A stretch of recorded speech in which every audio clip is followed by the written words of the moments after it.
Hi Water Signs, Cancer, Pisces, and Scorpio. Welcome po sa ating channel at ito ay inyong Daily Gabay Tarot reading for June 19, 2024. This is for you, Cancer, Pisces, and Scorpio. Please be reminded kung naka-resonate kayo, comment down. Kung hindi kayo naka-resonate, ibigay niyo po sa iba kasi general reading po ito.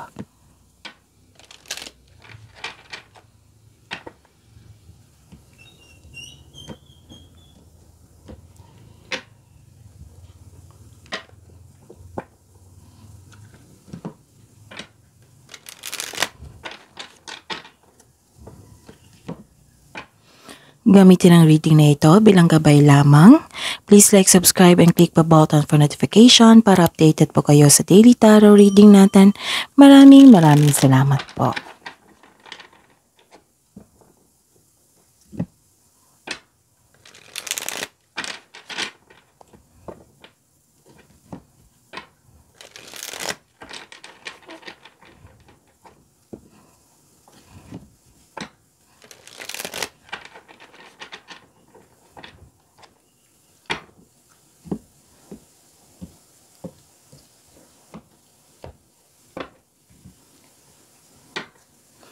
Spirits Guide, mga ganap po ngayong June 19, 2024 para po kay Cancer, Pisces, and Scorpio. I need 3 cards po.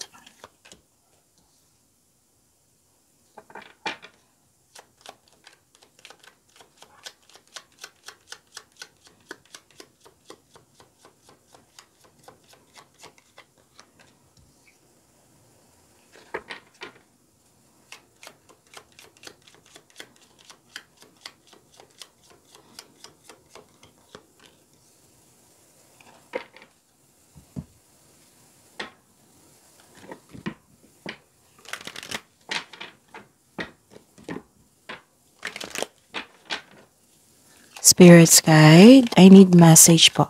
Message po para kay Cancer, Pisces, and Scorpio. Ngayong June 19, 2024. I need 2 cards po.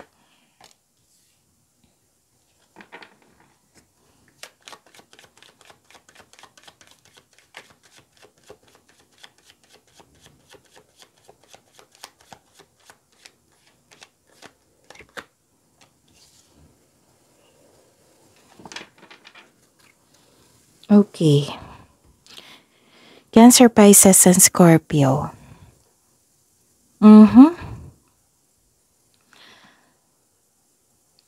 May nakita ko ditong emotions.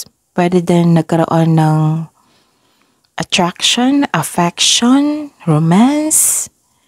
This is love. All about love. Love is blooming kay Cancer, Pisces, and Scorpio. At may kausap kayo ngayon nagbigay sa inyo ng advice at very supportive ito sa inyo nang siyang dahilan na na-motivate kayo. And may lumabas dito na energy na isang lalaki na maaaring siya yung nagbigay ng sakit ng ulo sa inyo or nagbigay ng peace of mind and happiness. And ang message po dito para sa inyo, Cancer, Pisces, and Scorpio, you are good enough. Kung ano man yung iniisip nyong bigat dyan, iniisip nyo, nag-overthink kayo.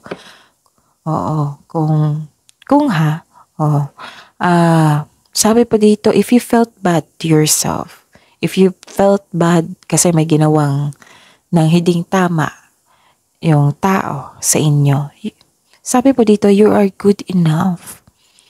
And may sabi dito, a win-win outcome is forecast. Yung may, diba sabi ko kanina, love is blooming. Some of you pumasok sa buhay ng pag-ibig. Oo, pwede din na yung willing ka nang tumanggap ng bagong tao. And most of you, kakapasok lang isang bagong relasyon. Pwede din yung existing relationship sa buhay mag-asawa or sa mag-jowa, nagkaroon ng changing. Pwede din ending or moving to a new level of commitment. Yon. Okay? So that is... Okay, kunin natin yung energy. Spirits guides, ano po ang energy ni Cancer, Pisces, and Scorpio ngayong June 19, 2024.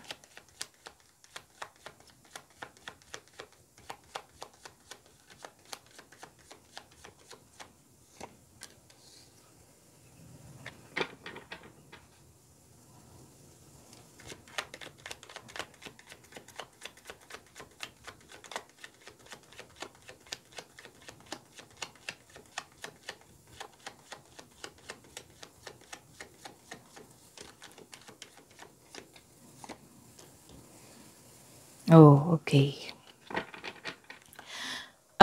Cancer, Pisces, and Scorpio.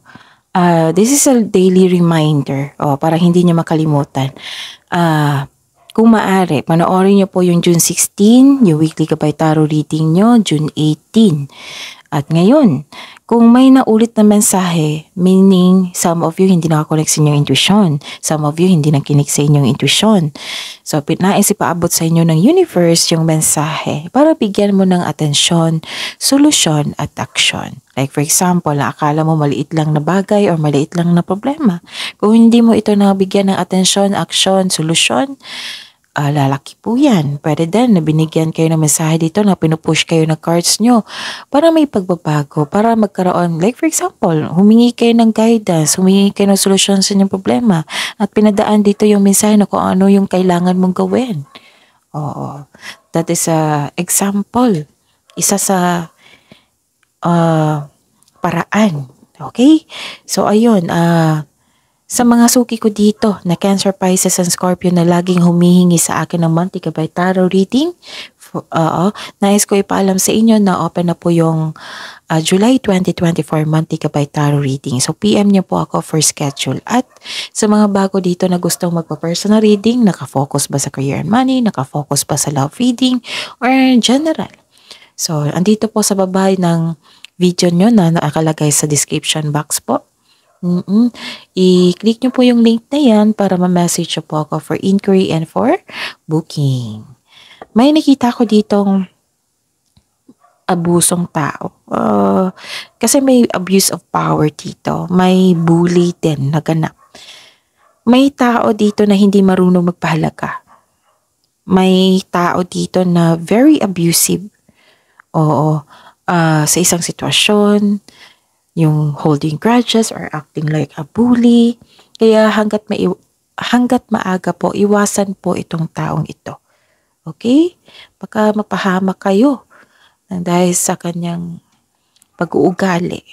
And yes, may nakita ko sabotahe, addiction, obsession, parang nakatali sa isang tao, sa isang bagay, sa isang sitwasyon.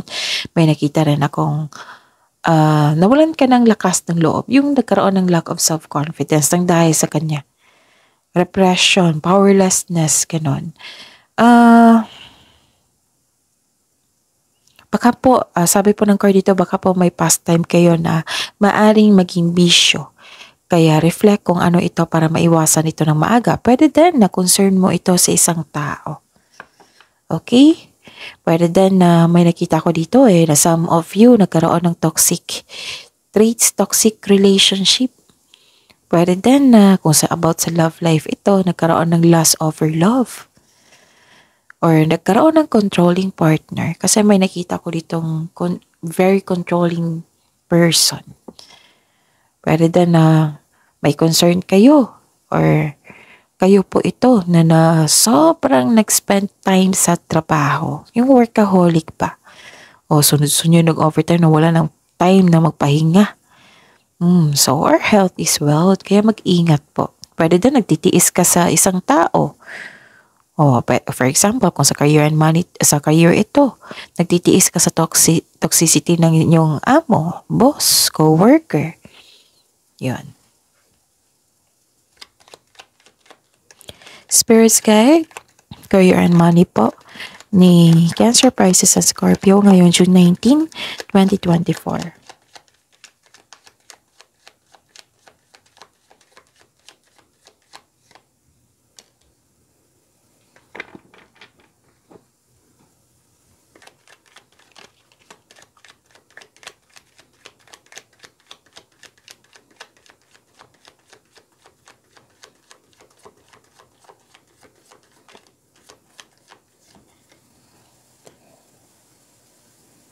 Okay, by the way, Cancer, Pisces, and Scorpio, panoorin nyo yung ano nyo ha, Career and Money Weekly Kabay Tarot Reading, kaka-upload lang po nung isang araw. So, check nyo sa channel natin, okay? Ayun, sa Career and Money nyo ngayon, June 19, 2024. May nakita ko ditong delay. Pwede din na may naalala kayo sa nakaraan, parang nakatali kayo doon, may unhealthy connection kayo sa nakaraan. Pero may nakita naman akong healing dito. And some of you, hinahayaan ang sitwasyon na matapos. So, ang sabi po dito ng card nyo na remind yourself na let go and move forward. Pwede din pag let go ito ng isang old emotion kasi may naalala sa nakaraan sa mga nangyari na. Kasi kung kumakapit ka sa nakaraan, ito yung pumipigil sa paglitaw ng opportunity ng bagong simula. Okay? So, this card tells you na subukang huwag ipagpaliban ang kasaganaan kasi may offer sa inyo. Huwag niyong ipagpaliban kasi magbibigay ito ng kasaganaan sa inyo. Okay? Oh. Okay, so this is, yun. You have to let go if this is may unhealthy connection kayo sa nakaraan. You have to let go and move forward. And, may nakita ako ditong, okay, wow. So, this is satisfaction and abundance. Nagkaroon ng nearing of completion. May natapos kang proyekto, trabaho. Sobrang saya mo dito at satisfied ka sa naabot mong completion. May na-receive kayong, anong tawag dito? Recognition for a job well done. Or may nakita rin ako dito ang promotion. Oo. Yun. Sabi po ng card dito, following intuition and honoring your ideas, it will lead you to increase prosperity and abundance. Kung hindi nyo alam kung paano mag-connect sa inyong intuition, panoorin nyo yung May 17, 18, or 19. Kasi diniscuss ko doon. And, yun, your health is improving also. And you're welcoming over, anong tawag dito? And you're welcoming over all feelings of happiness and joy. Nakita ko yung happiness dito kasi may pagtatapos. So this card signal abundance in all areas of your life. Thankful ka sa mga na-receive mong biyaya. Which is good kasi na-acknowledge mo. You have overflowing abundance here. So, deserve mo kasi 'di ba nag-decide ka na magpahinga ka after. So, deserve mo magpahinga. Oo. Magkaroon ng vacation leave. Successful and satisfied ka sa buhay. So, this card asks you to relax and enjoy what you've worked hard to achieve. And huwag niyo kalimutan mag-share your good fortune to others. Kasi yung pagiging generosity niyo, it will always flow back to you. Okay?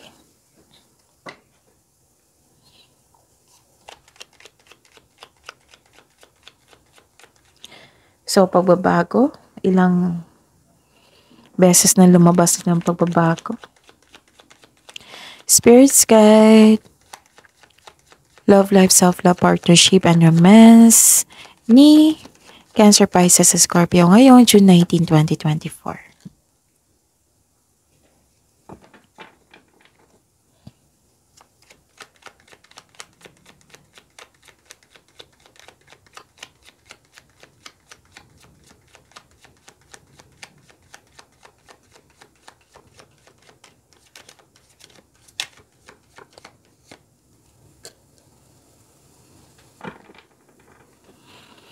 Okay. Ayun. May good news ako sa inyo, Cancer, Pisces, and Scorpio. I-subscribe nyo yung bagong channel natin. Yung Love Jav. Oo. Huwag nyo kalimutan i-click yung bell button para alam nyo kung na may bagong upload. Usually, ma-upload ito lunchtime or after lunch. Okay? So, andun po yung full reading ng love life nyo. Kung nais nyong malaman yung anong iniisip niya, ano yung plano niya, ano yung feelings ng person mo, andun po. Kung ano yung coming challenges na ma-overcome nyo, kung ano yung energy nyo, kung kumusta na yung feelings mo, feelings sa kanya, gano'n. Andun po. yung full reading ng love life nyo, which is daily. Ang ganda kasi ang daily po ito, daily reading po para sa inyo. So, huwag nyo kalimutan supportahan po yung bagong channel natin at mag-subscribe. Okay? Maraming salamat po. May nakita ko ditong growth and patience. Nag-extend kayo ng patience dito. Nag-exercise kayo ng patience. And some of you, nagmamadali kung magkaroon ng relasyon. So, ang sabi po ng card dito, slow down. Enjoy mo lang yung adventure in this moment. Like for example, getting to know each other. Enjoy mo yung moment na yan kasi andyan yung super kilig. Kilalanin niyo muna yung tao, okay? And, ayun, the universe is bringing the right relationship to you at the right time. Kaya konting hintay lang and trust the universe and have faith the universe. Habaan ng pasensya at patuloy mo lang alagaan mo yung sarili mo habang hinihintay mo yung bigay ng tadhana sa inyo. Oo. So, improve your, i-develop mo muna yung sarili nyo. Ihanda yung sarili mo. And sa buhay mag-asawa dito, you're very close to seeing the tangible results in yung efforts, and stay positive po and be grateful. Grateful po, and parating na po yung resulta sa inyong sipag at syaga. Naghihintay ka, parang may hinihintay kayo dito, pero malapit nyo nang mabuo yung goal nyo sa buhay. Tapos, huwag kayong ma-disappoint. Basta attract positivity po, okay? Ayun. Ano pa? May nakita ko dito. Huwag kayong ma-pressure. Oo. Kaya yung sabi ko kanina, huwag kayong ma-disappoint. Attract positivity instead. Exhausted ka dito Pressured. May ganap kasi. So, ayaw mo tapusin yung relasyon. Pinipressure mo yung sarili mo or pinipressure ka ng isang tao. Kasi may nakita kong perfectionist dito. Kaya na burnout kayo. Tapos, naapektuhan kayo ng intriga. Tapos, sabi po dito, mag-ingat po daw kayo sa manloloko. Sabi po dito. Okay? So, huwag kayong ma-disappoint. Kasi some of you may complaint regarding sa isang tao. Pero hindi kayo susuko. Kasi, yun. Parang nagkaroon ng delay, nagkaroon ng perfectionist. So, kung pwede, iwasan nyo muna. Kasi may nakita ko dito, mainit ang ulo. Oo, pwedeng hindi kayo ito May taong mainit ang ulo. Yung masakit magsalita. So, kung pwede, iwasan nyo o huwag nyo nang patulan. Kasi, negativity yan So, yun. May pagbabago. And, may pagtatapos. May pumasok sa bagong relasyon, may pagbabago sa ugali. And please know, kasi some of you disappointed dito, you are good enough. You are good enough, and ayun. So, focus na lang kayo sa success nyo dito and abundance, kasi ang ganda ng reading. Okay? Ano pa? And may nakita ko ditong, so after nitong disappointment na ito, magkakaroon naman ng growth and nag-decide kayo na magbigay kayo ng pasensya. Tapos, ayun. Pwede din na tinutulungan mo itong taong ito para magbago. Pwede din. Tinutulungan mo yung tao. Pero magkakaroon ng resulta nito na maganda. So, nag-extend kayo ng patience, you're exercising your patience, kahit sobra na yung tao, willing ka pa rin na tulungan siya. Tapos, wag daw kayo sa mga single dito, wag po daw kayo magmadali.